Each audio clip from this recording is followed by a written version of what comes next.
Hello students, मेरा नाम doctor Gajendra पुरोहित है। अगर आप ग्रुप थ्योरी पढ़ रहे हैं तो एक डाउट स्टूडेंट को आता है कि सर हर प्राइम ऑर्डर का जो ग्रुप होता है वो हमेशा साइक्लिक होता है, बट जो कंपोजिट ऑर्डर का है वो हो भी सकता है और नहीं भी हो सकता है। तो इसके पीछे का लॉजिक क्या होता है वो आज मैं आपको समझाने की कोशिश करूंगा, तो सुन देखिए।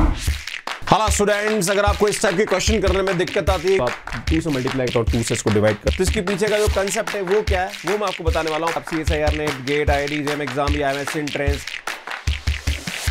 तो सुन, बात करें यहां पे कि एक हमारे पास ग्रुप है जिसका ऑर्डर हमारे पास यहां पे प्राइम नंबर है। मान लीजिए वो ग्रुप का ऑर्डर 5 है। क्लियर है?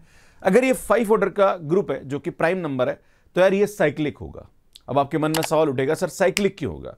तो साइक्लिक ग्रुप की यहां पे कंडीशन ये होती है कि जो कि किसी न किसी एक एलिमेंट से जनरेट हो जाए या एक से ज्यादा एलिमेंट से जनरेट हो जाए, तो वो ग्रुप हमारे पास क्या कहलाता है? साइक्लिक ग्रुप कहलाता है। एक और कंसेप्ट होता है कि अगर किसी ग्रुप के अंदर ऐसा कोई एलिमेंट हो जिसका ऑर्डर ग्रुप के ऑर्डर के बराबर हो जाए, है ना, अगर किसी एलिमेंट का ऑर्डर ग्रुप के ऑर्डर के बराबर हो जाता है तो वो ग्रुप हमारे पास क्या कहलाता है?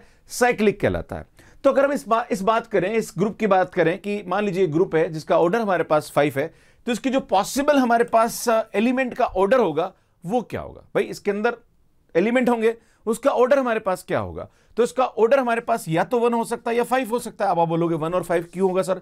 2 भी तो हो सकता है। भैया हमारे पास थ्योरम होती है कि जो भी हमारे पास एलिमेंट का ऑर्डर होता है वो ग्रुप के ऑर्डर को हमेशा डिवाइड करता है। तो यार 1 भी इसको डिवाइड करता है, 5 भी इसको डिवाइड करता है। भाई 2, 3 इसका पॉसिबल ही नहीं है ना? तो या तो 1 ऑर्डर का एलिमेंट होगा या 5 ऑर्डर का एलिमेंट होगा। 1 ऑर्डर का एलिमेंट होता है आइडेंटिटी, है ना? तो इसके अलावा जो भी हमारे पास एलिमेंट होंगे उसका ऑर्डर हमारे पास यहां पे क्या होगा? 5 होगा। क्लियर है? और ये इसको क्या करता है? डिवाइड करता है। और इसके एलिमेंट का ऑर्डर ग्रुप के ऑर्डर के बराबर हो रहा है, इसका मतलब प्राइम ऑर्डर का जो ग्रुप होता है वो हमेशा क्या होता है? साइक्लिक होता है। एक छोटा सा एग्जांपल दूसरा लेते हैं। मान लीजिए कोई एक ग्रुप है जिसका ऑर्डर हमारे पास प्राइम नहीं, मान लीजिए 6 है। यार 6 ऑर्डर का ग्रुप है तो इसके एलिमेंट का ऑर्डर पॉसिबल हमारे पास क्या क्या हो सकता है? भैया 1 हो सकता है, 2 भी इसको डिवाइड करता है, 3 भी इसको डिवाइड करता है और 6 भी इसको डिवाइड करता है। तो आइडेंटिटी के अलावा 3 पॉसिबिलिटी है भाई, इन तीनों में से कोई भी। और अल्टीमेटली आइडेंटिटी के अलावा जो भी हमारे पास एलिमेंट होते हैं, नॉन आइडेंटिटी एलिमेंट होते हैं, उनका ऑर्डर हमेशा 1 से ज्यादा होता है ना? ऐसा नहीं कि गुरुजी यहां पे सबके सब पांचों एलिमेंट 1 ऑर्डर के भी तो हो सकते हैं। भैया ऐसा नहीं है। आइडेंटिटी के अलावा जितने भी एलिमेंट होते हैं उन सबका ऑर्डर 1 से ज्यादा होता है, क्योंकि यहां पे हमारे पास एक कंसेप्ट होता है कि किसी भी ग्रुप के अंदर जो आइडेंटिटी होती है वो यूनिक होती है। अगर यहां पे 5 एलिमेंट ऐसे हैं जिनका ऑर्डर 1 आ गया, इसका मतलब आइडेंटिटी तो यूनिक ही नहीं हुई, है ना? तो ये ध्यान देने की जरूरत है कि एक ही एलिमेंट ऐसा होगा जिसका ऑर्डर 1 होगा, बाकी सब एलिमेंट का ऑर्डर यहां पे क्या होगा? 5 होगा, और वो ग्रुप के ऑर्डर के बराबर है, इसलिए साइक्लिक हो रहा है। पर सुन, अगर बात करें जिसका ऑर्डर हमारे पास प्राइम नंबर नहीं है, तो यार उसका ऑर्डर आइडेंटिटी के अलावा जो एलिमेंट होंगे उसका 2 भी हो सकता है, 3 भी हो सकता है और 6 भी हो सकता है। तो अगर 2 और 3 हुआ तो उस वाले केस में इसका जो एलिमेंट का ऑर्डर है वो ग्रुप के ऑर्डर के बराबर नहीं हो रहा है, तो उस वाले केस में यहां पे नॉन साइक्लिक भी हो सकता है और साइक्लिक भी हो सकता है। एग्जांपल देता हूं, जैसे S3 की बात करें तो S3 के अंदर हमारे पास जो एलिमेंट होते हैं उसके एलिमेंट का जो ऑर्डर होता है वो 2 होता है और 3 होता है। क्लियर? अगर आपने देखा होगा परमुटेशन ग्रुप की बात करें तो आइडेंटिटी आता है, फिर 1 2 आता है, फिर 1 3 आता है। अगर आपने परमुटेशन ग्रुप के बारे में आइडिया नहीं है तो यार ITEP पे मेरे वीडियोस को देख सकते हैं आप, है ना? 1 3 2 होता है, याद है ना?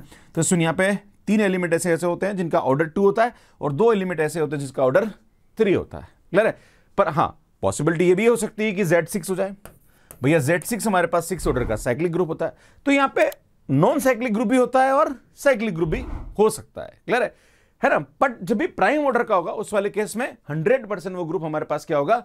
साइक्लिक होगा। क्लियर है? तो इसलिए यहां पे ये लॉजिक होता है कि अगर कोई भी ग्रुप है जिसका ऑर्डर हमारे पास यहां पे प्राइम ऑर्डर है तो उस वाले केस में 100% वो ग्रुप हमारे पास क्या होता है? साइक्लिक होता है। कहीं भी आप इंटरव्यू में जा रहे हो और कभी आपसे एक प्रश्न पूछ लिया जाए तो यार आप आराम से इसका आंसर इस तरह से दे सकते हैं। अगर इस टाइप के और भी कंसेप्ट्स और क्वेश्चन आप प्रैक्टिस करना चाह रहे हैं तो यार मेरी कॉम्बैट सीरीज की बुक है IIT जेम और CSIR नेट की, इसको आप बाय कर सकते हैं। इसका जो लिंक है वो आपको डिस्क्रिप्शन मिल जाएगा, अमेजॉन पे ही अवेलेबल है। इस टाइप की सीरीज और देखना चाह रहे हैं तो यार पूरी प्लेलिस्ट आप यहां जाके देख सकते हैं और यहां जाके चैनल को सब्सक्राइब कर सकते हैं। आप सभी का बहुत बहुत धन्यवाद। Thank you, bye bye.